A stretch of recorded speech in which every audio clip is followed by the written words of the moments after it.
Sonam sir के movement को support करो। पर्सपेक्टिव देखो, मैं एक टीचर हूं, मेरा काम क्या है? पढ़ाना। लेकिन अगर मुझे जो पढ़ाना है, मुझे बताना है कि सच को सच, गलत को गलत कहा जाता है, सच के लिए खड़ा रहना होता है। और ये पढ़ाई सिर्फ पढ़ाई नहीं है, मेरे लिए तो मेरी कर्म भूमि है ना। तो एजुकेशन सिस्टम के लिए जब अगर बात उठाने की बात आएगी, पॉलिटिकल पार्टीज से मुझे कोई लेना देना नहीं है। मतलब दो I teach you political science and it is important to raise your voice in democracy, लेकिन इस पूरे मूवमेंट को किसी भी तरह का पॉलिटिकल कलरिंग देने से बेटर ये होगा कि एक व्यक्ति ने आवाज उठाई अगर शिक्षा के लिए, तो एक शिक्षक होने के नाते मेरा यह दायित्व बनता है कि उस आवाज में जोर मैं भी मिलाऊं।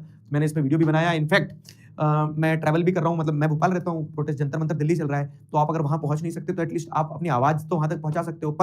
पर मुझे मौका मिलेगा तो मैं वहां जाऊंगा भी, एंड वेरी श्योर कि शायद अगर मेरा जाना हुआ दिल्ली तो मैं वहां जरूर जाऊंगा। ठीक है, टुगेदर वी स्टैंड स्ट्रॉन्गर।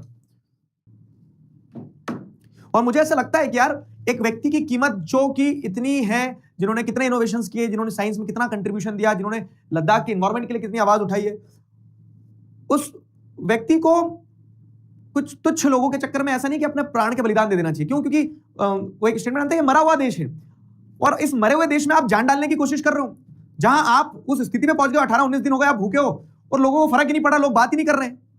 कहां गए वो सारे लोग, वो इन्फ्लुएंसर्स, वो बड़े बड़े सेलिब्रिटीज, वो बड़े बड़े नाम? जब आज जरूरत है तो कोई बोल ही नहीं रहा है। तो एटलीस्ट ये तो होना चाहिए कि हम लोग और बहुत सारे ऐसे स्टूडेंट्स जिनके लिए वो खड़े हैं, शिक्षा के क्षेत्र के लिए जहां वो खड़े, उन्हें तो आवाज उठाना चाहिए। On the fast unto death, मतलब अमरण अनशन पर बैठ जाऊंगा। अब एक बात समझना, यहां पे ये आज चैप्टर पढ़ रहे हैं, कोइंसिडेंटली वो इंसिडेंट हमारे देश में बना हुआ है कि भूख हड़ताल पर बैठना अपनी बात बनवाने के लिए हमारे देश में नई चीज नहीं है। ये एक प्रूवन टेक्निक है। इस टेक्निक से हमने ब्रिटिश साम्राज्य को घुटने पे ला दिया था। हमारे लीडर्स जैसे महात्मा गांधी, यहां पे क्या देखने को मिल रहा है आपको? इन्होंने अमरण अनशन तय कर लिया था ब्रिटिशर्स को झुकाने के लिए, और ब्रिटिशर्स को झुकना पड़ा था। पर अफसोस की बात यह है कि आज हमने कभी महात्मा गांधी को नहीं देखा, हमने शहीद भगत सिंह को नहीं देखा।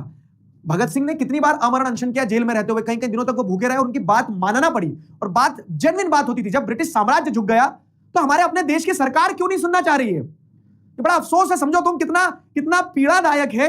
या पढ़ रहे हैं, मैं पढ़ा रहा हूं, तो मैं कैसे चुप रह सकता हूं? तो महात्मा गांधी ने भी फास्ट अनटू डेथ की बात करी, और